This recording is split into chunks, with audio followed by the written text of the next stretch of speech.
Well, good afternoon, everyone, and thank you for coming. I'm happy to be here with Minister of Health, Adriana LaGrange, and Alberta Medical Association President, Dr. Shelley Duggan, for an announcement more than a year in the making. 18 months ago, our government was elected on a promise to improve health care for every Albertan, no matter where they live in the province. And we've been hard at work on this commitment every day since then.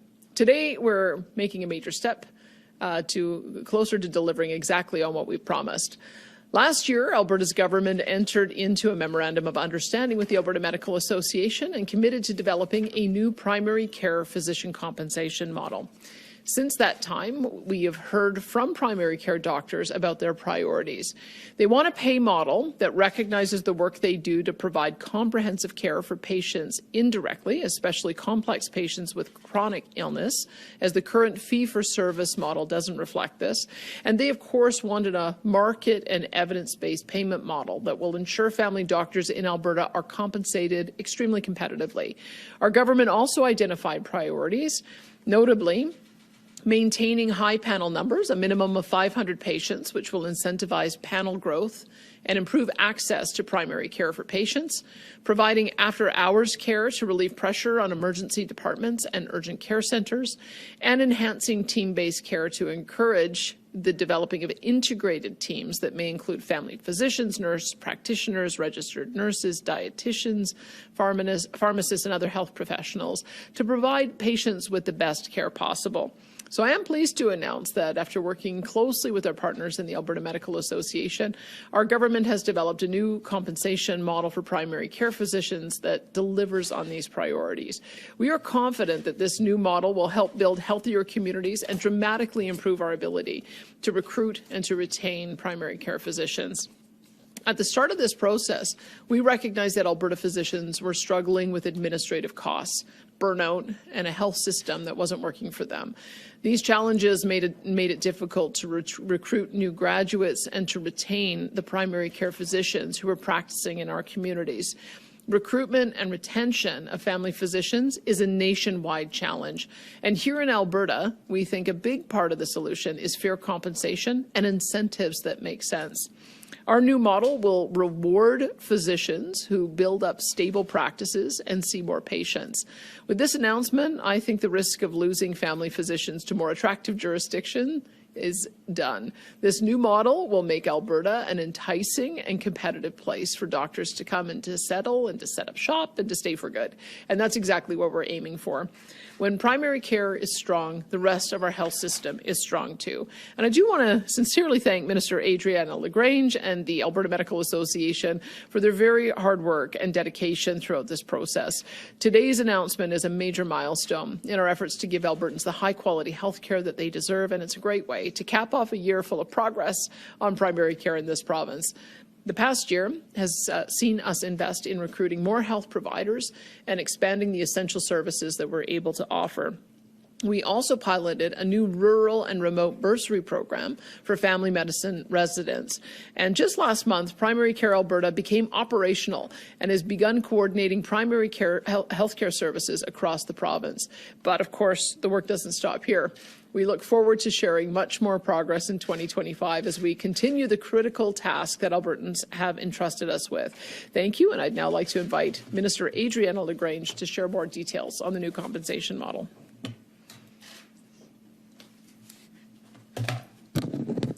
Thank you, Premier, and thank you to Dr. Duggan for being here today and for your advocacy for physicians across this province. As Premier Smith mentioned, we are very pleased to be here today to announce that details on a new compensation model for family physicians has been finalized, following the framework established in April of this year. So finalizing this new model is part of our ongoing commitment to do everything possible to stabilize and improve primary care throughout Alberta. And we are confident that these changes will continue to strengthen the system, give family physicians the support they need, and ensure Albertans and their families are taken care of in their day-to-day health needs through every stage of life. This new model is unique. It's a blend between fee-for-service and elements of what is paid through other non-fee-for-service models, making it the first family physician compensation model of its kind in Alberta. It sets the stage and conditions for Alberta to be a national leader in the retention and recruitment of family physicians. But most importantly, as a market and evidence-based model, it recognizes and pays for the critically important work of physicians by considering the number of patients seen and the patient's complexity, as well as time spent providing direct and indirect care. That's why this model also includes various incentives, such as providing an additional 10% for time that physicians spend on administrative duties, as well as an incentive to encourage physicians to enhance team-based care. Additional incentives are also included for things like growing the number of patients on a physician's panel, for having a full-time practice, and for providing after-hours care, which is expected to relieve pressure on emergency departments and urgent care centres. There are also incentives relating to improving technology and adding efficiencies in clinical operations. In order to qualify for the new compensation model, physicians will be required to have a minimum of 500 patients on their panel. This is to encourage full-time practice, so more Albertans will have access to a family doctor. Through the new model, we estimate compensation will be competitive with similar models in both British Columbia, Manitoba, and as also in Nova Scotia as well. In addition, we are increasing rates for family physicians who are compensated through the Alternative Relationship Plan compensation model. It's called an ARP. So through an ARP, physicians are compensated for delivering specific services at defined facilities to a targeted patient population, or providing patient care as well as conducting research or teaching. Alternative Relationship Plans, or ARPs, rates for family physicians who work in hospitals were initially calculated in 2002.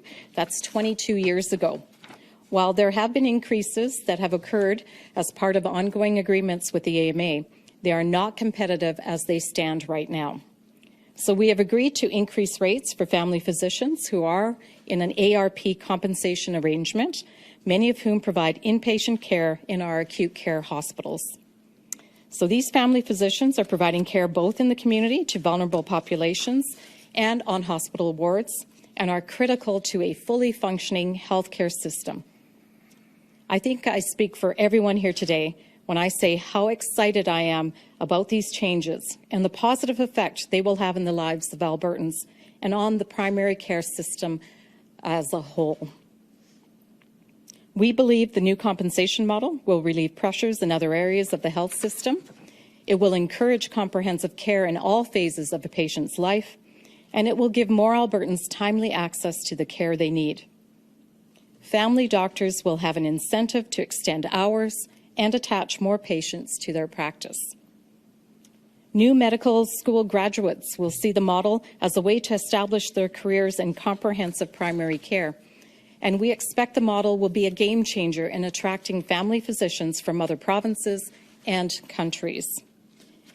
Enrollment in the compensation model will begin in January, with full implementation taking place in spring of 2025, provided we reach the minimum threshold of 500 doctors signing on to the model.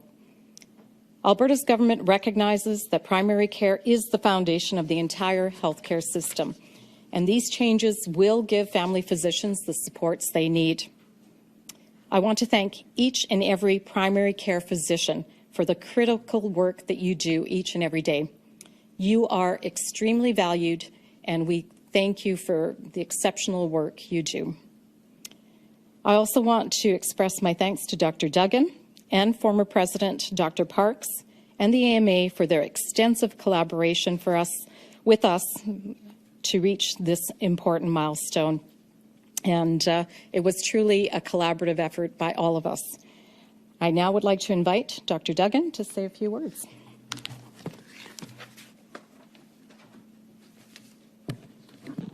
Thank you, Minister. It's not often I have to lift the microphone up when I speak after someone else. So good afternoon. I am really happy to be here. What is being announced today will significantly, meaningfully, and positively impact our healthcare system for years to come. No matter where you look, in the healthcare system, there are challenges. We share many of these with the other provinces and territories. Some are unique to Alberta, none are easy to solve. I appreciate that the Alberta Medical Association can continue to work with Alberta Health and the Minister as we face these issues. I thank the Minister and Premier Smith for their collaboration. Today in Alberta, lack of access to family and rural generalist physician care is a common denominator for many of the problems that we see. This includes bottlenecks, increased waits for care, and the care deficit that develops when people are unable to receive preventative screening, timely care, and treatment. Family medicine specialists fill a truly unique role. Their training and knowledge allow them to consider many different factors and treat their patients in a comprehensive way. The care that they deliver not only deals with physical issues, but also mental health and social factors. Thanks to what they know about the system, they can guide patients through all of these areas. Alberta's population is aging and growing rapidly. As we age, we tend to develop more healthcare needs and often experience multiple health issues that interact in complicated ways. These patients need more support, more time, and more attention. Our fee-for-service system has served us well since Medicare first began, but it is less and less able to support the kind of care that Albertans need. Today's announcement recognizes and invests in physician-led primary care, making it possible for these physicians to do what only they can do. The PCCM reflects their extensive training, experience, and leadership. It will also help ensure the financial viability of community clinics that are the foundation of our healthcare system. It is our hope that the model will help to restore Alberta as a destination of choice for physicians, residents, and medical students who want to practice comprehensive care. With the PCCM and new rates for the family medicine alternative relationship plans, primary care physicians have new compensation options. The PCCM is not designed to be a one-size-fits-all model, and physicians will, of course, need to consider what works best for them and their patients. But we are thrilled to see that we now have a new model that will support comprehensive, community-based family and rural medical care. I want to formally thank and recognize the physician leaders who have worked continuously over the past year with government to get us here today. They include members of the Section of Family Medicine, Section of Rural Medicine, Primary Care Network, Physician Leads Executive, and the ARP Working Group, along with some pretty amazing AMA staff. These individuals have devoted countless hours, reviewed data, drafted proposals, and hosted member engagement events. I hope and expect that the PCCM will make us competitive with our neighboring provinces and will encourage and support physicians to practice lifelong comprehensive primary care in Alberta. We believe this will benefit patients, physicians, and our entire healthcare system. Thank you. Thank you. We'll now proceed to the media Q&A portion of this announcement. Please state your name and outlet before asking your question. We'll go with one question, one follow-up. First starting off here in the room, then going to the phones. First at the mic. Hi, Tim Brooke with CTV. I have a question for you, Dr. Duggan. We heard a lot of broad statements there, but just maybe a little bit more specific for us. What kind of dent do you think that this new model is going to make as far as bringing in physicians, specifically family physicians? And what sort of problems are we still facing compared to other provinces, just unique to Alberta? Yeah, I think that this is going to do a lot, not only to sustain and keep our family physicians that are here already, but will be attractive for people to come from other provinces and attractive for our learners to really think about doing comprehensive care. What's really good about this model is that, you know, fee-for-service only really pays you when you see that patient during that encounter.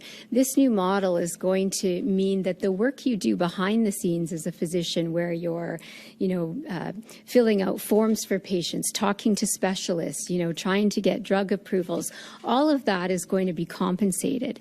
That in itself, also there's going to be compensation when you're supervising, for instance, other medical team members. So this model doesn't pay for team members, but it reimburses the physician for doing all the sorts of things that a patient needs.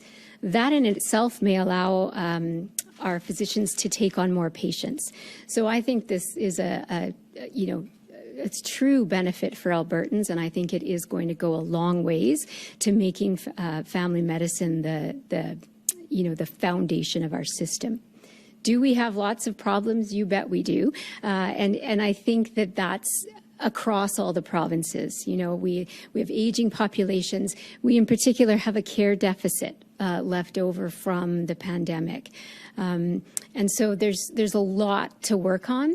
I'm not sure there's a lot that is specific to Alberta. I think this new model is going to tackle that primary care issue, which was quite pertinent to Albertans. Thank you. And Premier, I have one for you, off topic. Apologies. On the Green Line. Since the province continues to say that this is a city project, why are Calgarians not being presented with the costs associated here as something the city says is much bigger than the $6.2 billion your government has estimated? The process that we went through was to rely on the City of Calgary to have all-in costs, because they were coming to us asking for us to increase our share. The number they gave us was $6.2 billion. So we made the assumption that was the all-in cost for the much smaller line that they were putting forward. We took that number and said, how much could we save by not doing the tunneling piece? The amount we'd save was $1.3 billion. And then we figured out how many stations we'd be able to extend that to in order to keep the all-in price at $6.2 billion. Since then, they've come back with additional costs that they didn't give us initially. So I would say that it is, this is the problem that we've had with this project all along, is improper scoping, improper costing. Let's go down memory lane and remember that it was a $4.4 billion proposal for 40 kilometers, stretching all the way from 160th in the north, all the way to the to Seaton in the south. And so Calgarians are now seeing what the process looks like when you do a true costing, and it's looking like it will be more like $20 billion to build that entire line. So that's the conversation Calgarians have to have about whether they believe that $20 billion is worth it for this full project, whether they think having a portion of the project being built now as a bit of a down payment on what might happen in the future, or whether to scrap it altogether. That's really going to be up to Calgarians. But what we didn't appreciate was the constant escalation in the cost and the expectation that we were going to cost share on a project that was clearly poorly scoped. And so now we've got some clarity. We know what we're willing to put in, and it's going to be up to the city to decide if they want to go forward. Thanks. Hello, Laurence with Radio Canada. Minister LaGrange, some doctors family physicians were asking to, I guess, drop the 500 patient cut to access the new compensation model. You decided to keep it. Can you explain a bit why? Well, physicians always have the option to stay within the fee-for-service model. There is a blended cap option that they also have as well, although we've had very few physicians sign on to that blended cap that came out, I believe, in about 2017, 2018. So what we are looking to do is incentivize family doctors and rural generalists to actually practice comprehensive family medicine, which follows a patient throughout their whole journey. And we really feel to do that we want them to be working more full-time, taking on more patients. We have a deficit of roughly about 600,000 Albertans who do not have a family physician at this point in time, or a primary care home, and we want to make that significantly better. And so we looked at that number and we settled on 500. Thank you. My second question is a bit off topic as well. I'm sorry, and it's either for you or Premier. Alberta is considering creating a provincial body to oversight for medical assistance in dying, and the public engagement survey ends tomorrow. Why do you want to impose restriction regarding MAID, and why now? What we're watching is that these decisions are ending up in court. If you look at the newspaper today, you'll see that there is a family that is challenging a decision that was made on medical assistance in dying on the grounds that they feel it was negligent to release an individual from a psychiatric ward knowing that he was suicidal. And so there's two options that you have. Do you just allow these cases to go through a very expensive court process, or do you develop some kind of internal tribunal panel so that we can make sure that we've got the proper checks and balances on that? I think that there's been 3 cases like this where families have challenged the process that we go through for confirming medical assistance in dying that would have appreciated some kind of intervention or ability to challenge the decisions being made by the doctor in question. And so it's because we're responding to what we're seeing in the courts to see if there's something more we need to do to create a separate process to include family. Thank you. Yeah.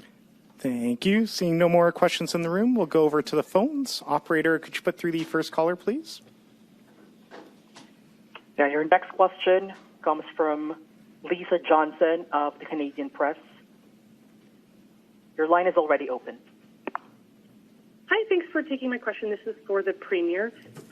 We've been told by the Finance Ministry that they've received the Chief Actuary's report on the potential Canada Pension Plan withdrawal, but that it doesn't contain a bottom line estimate of Alberta's share. Are you expecting that estimate to be forthcoming? Has your finance minister been in touch with the federal government to clarify whether or not that estimate is actually coming from the feds?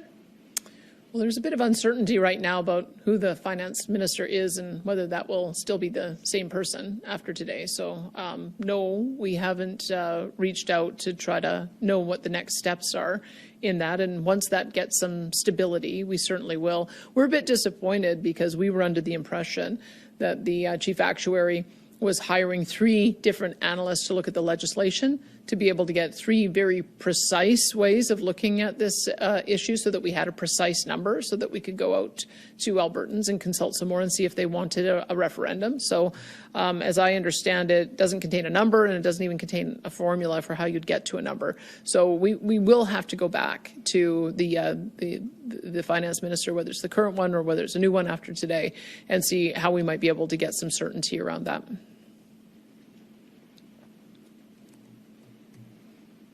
Thanks. And yeah, just a follow up. I mean, are we just going to continue the way to get that number, or do you have any actions that you're planning to take right now? I mean, are you going to take them to court to settle the question of the legal interpretation of the Canada Pension Plan Act, or will you bring this report as is to Albertans and perhaps revive the Jim Dinning panel?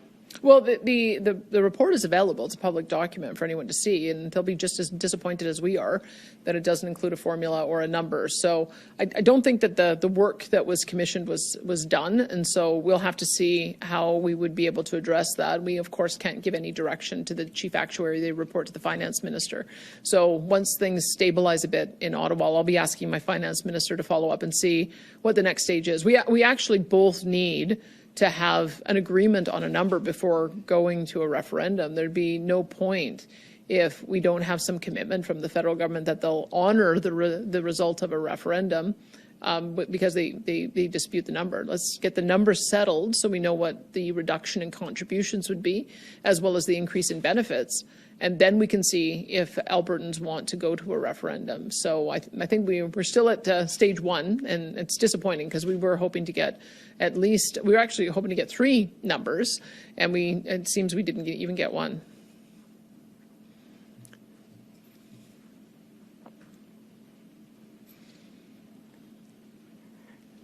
Sam? And yeah, sorry. And thank you. And operator, can you put through our next caller, please?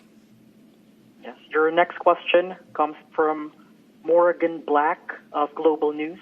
Your line is already open.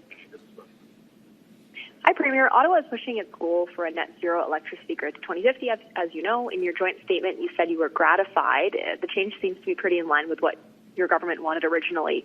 Why still take Ottawa to court?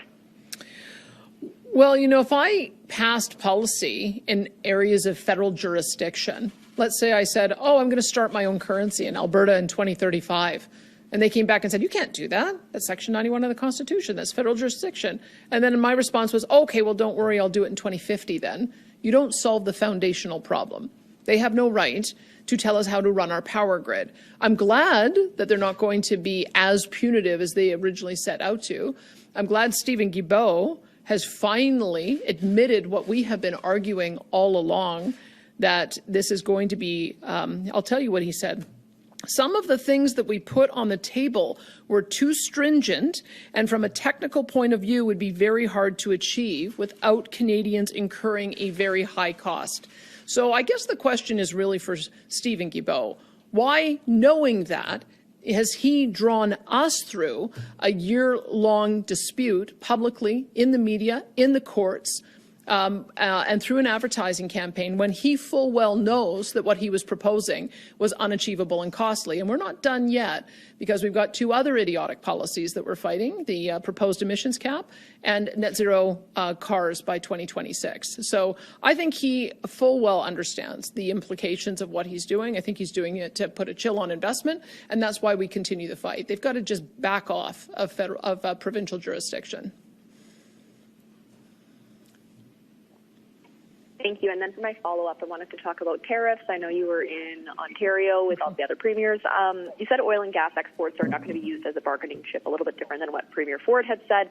What tactics are you or the other premiers as a group exploring to mitigate or maybe get rid of the tariffs entirely, if not those? I think that the premiers got aligned when we were together on earlier this week. It's been quite a change, and I think part of what we've had to do is that we've had to show leadership where we're seeing nothing but chaos from the federal government. And so I'm hoping once again with this cabinet appointment or cabinet shuffle that we'll stabilize and figure out who the lead is on trade negotiations. At the moment, it's a bit unclear. And in the meantime, it's up to us to reach out to each of our counterparts and make the case. And so the case that we're making is Canada shouldn't have tariffs on it at all. And so we're trying to all avoid January 20th imposition of tariffs. We want to recognize the legitimate concerns that are being raised about the border. We know these are legitimate concerns because we started our specialty sheriff's task units. When I first came in, we've got specialty units to shut down drug houses and do surveillance and do fugitive apprehension and now we're developing border security and fentanyl, which has been in the works for the last 18 months. And it's because we have a problem in Canada with guns and drugs and precursors and human trafficking coming across the American border.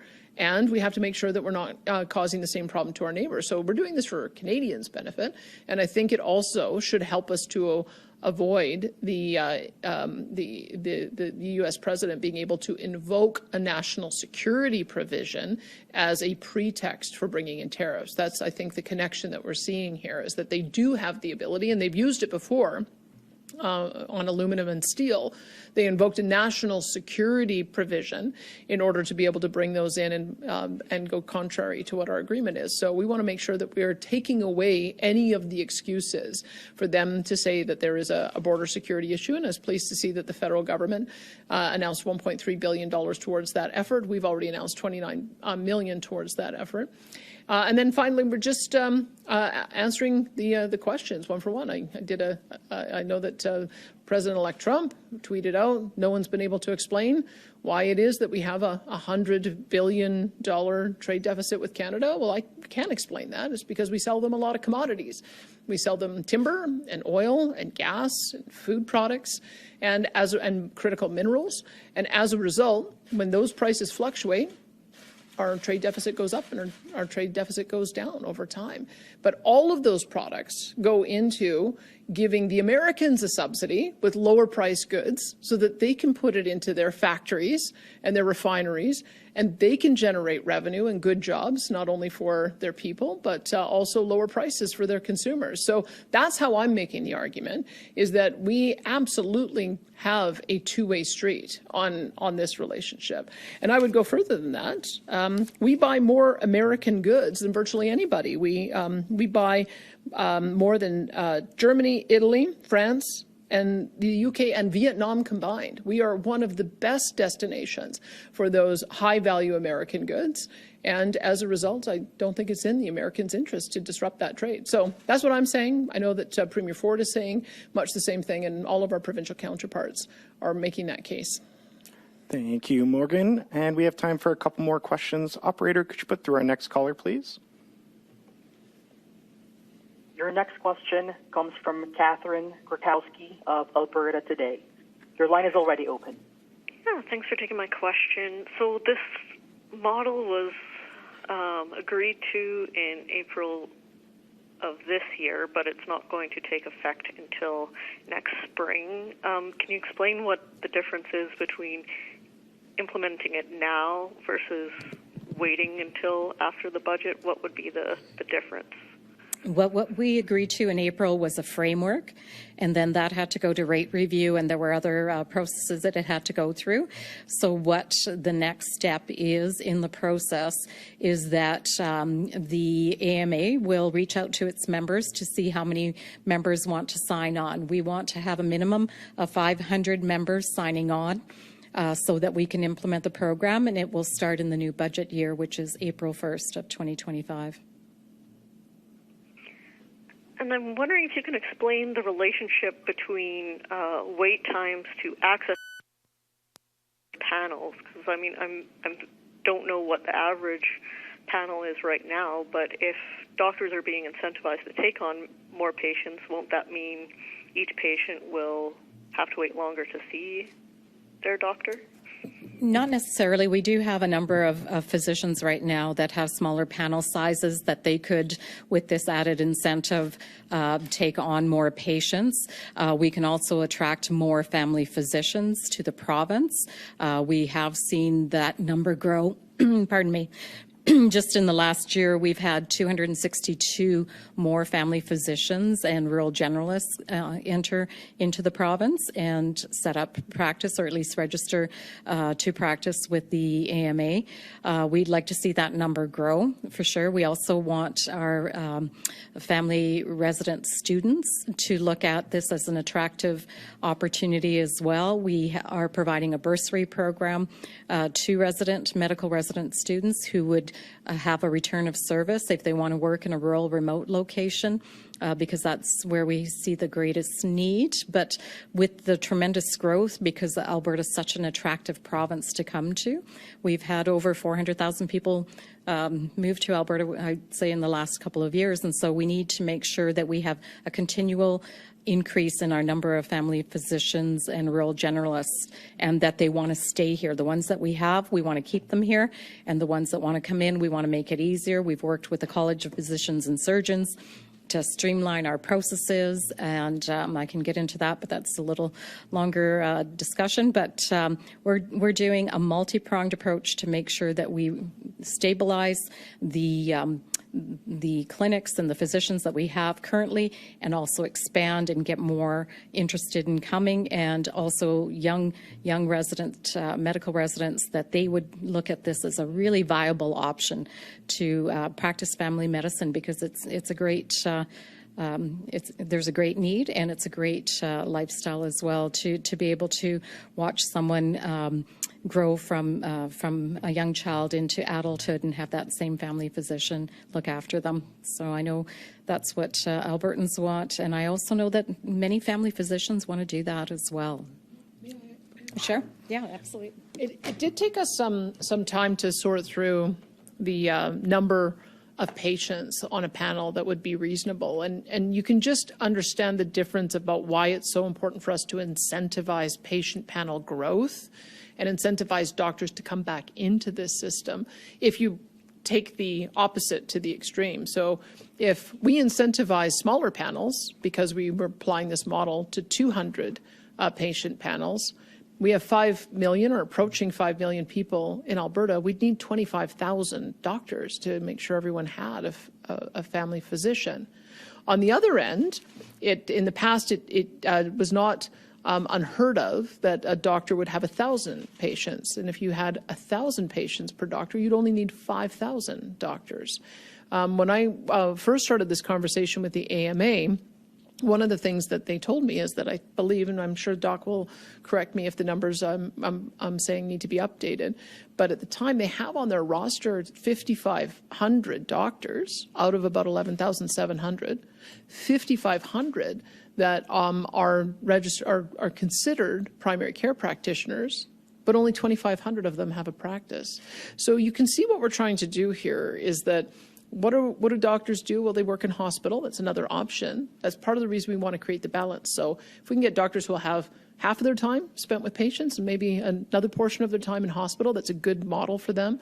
If we have doctors who are slightly below 500, giving them a pathway to come up to 500 so we can get more doctors on the roster. And docs who have left the primary care field altogether, giving them a reason to restart a family practice. Because I think just to understand how difficult it would be with the smaller patient panels. I don't know how long it would take us to go from 11,700 doctors up to 25,000 for primary care, and then we've got nothing left over for all the specialties. So that's the challenge that we're trying to address, is just have a look at the total number of patients that we now have to find doctors for, knowing that our objective is that every single person becomes attached to a family practitioner, and you'll see why it took a little bit of time for us to come up with a number that we think is going to achieve both of our objectives.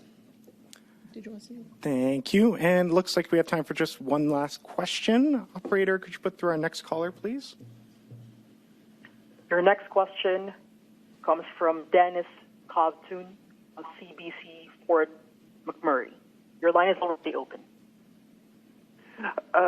My question is about how this new proposed physician compensation model is going to affect the access to family physicians in primary health care here in northern Alberta. So physicians both in the Peace region and in Port Buffalo are quite exhausted, and the patients are frustrated as well with the issues of accessing family physicians here.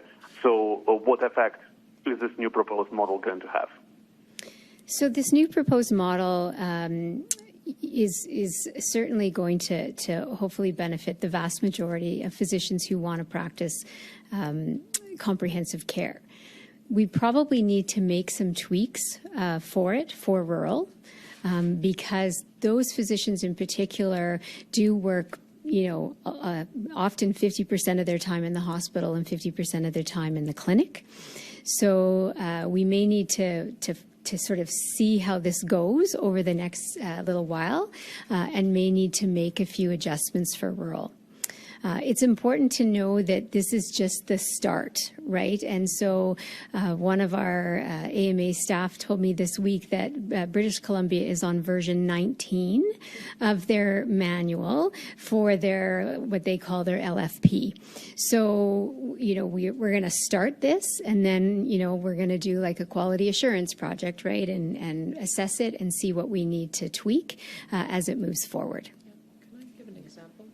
I'll give an example of one thing that I hope happens, and it's going to be up to the innovation of each doctor to figure out the best composition of their care team.